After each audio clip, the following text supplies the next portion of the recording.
What I want you to notice with this is that the gift that God is offering is the gift of the Holy Spirit. We're Vineyard. Vineyard, everybody gets to play. And y'all haven't heard that before, have you? Is that new to you, or is that? I doubt that's new to you. If you've only been here a few weeks, I still expect it's come up. Well, what I know is that if you use the Wi-Fi here, it's come up. Yeah. So everybody gets to play.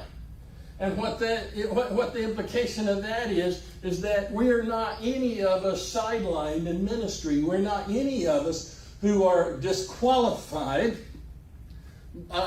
from being used by God through His Holy Spirit. And the Holy Spirit is the gift, and He is wanting to give us. But I want to show you this now. 1 Corinthians 12, where we start talking about the gifts. I'm going to redefine it just a hair for you, because this jumped out at me the other day. 1 Corinthians 12, verse 7. Now, to each one, the manifestations of the Spirit is given for the common good. Okay, so the manifestations of the Spirit. Now, the verses above it talk about, let me talk to you about some spiritual gifts. And then he starts talking about the manifestations of the Spirit. What I'm wanting you to see is that the gifts of the Spirit, what we call the gifts of the Spirit, are actually manifestations of the gift Himself. The gift is the Holy Spirit. So when we have the Holy Spirit, then the gifts, the manifestations of that same Holy Spirit are there to move through each of us. And what that means is that you don't have a gift of healing that you keep in your purse and that you pull out when it's time to heal somebody and you take it around with you.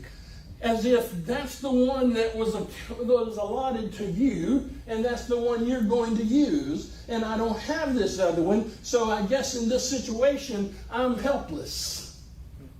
Right? Because if the manifestations are of the Spirit, and the Spirit is in me, then each of these manifestations of the Spirit that Paul talks about are at least somewhere in there. Somewhere in here, somewhere is this stuff. And so because of that, I don't walk around with a gift pack. I've got a couple of them, but the rest of them are off limits. What I've got is I've got the whole bag. And so circumstantially, as we come into a situation, I believe every one of you who's born again, I believe the Spirit's in you. I do believe there is another experience that we can also have of a baptism of the Holy Spirit. That is an infilling, that is an awareness of an infilling of His presence.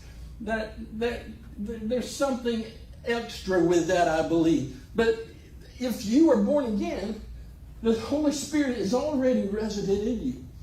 And if He's already resident in you, all of His manifestations can bust out at any second. Wouldn't you like to see healing bust out at any second? Would you like words of knowledge to bust out? Miracles are the hard one. I hadn't mastered that yet. I hadn't mastered any of them yet. But this is what he says in 1 Corinthians 12. The manifestations of the Spirit are given for the common good. So it's for everybody. It's not ours. It's given to us for everybody else's good, not for ours.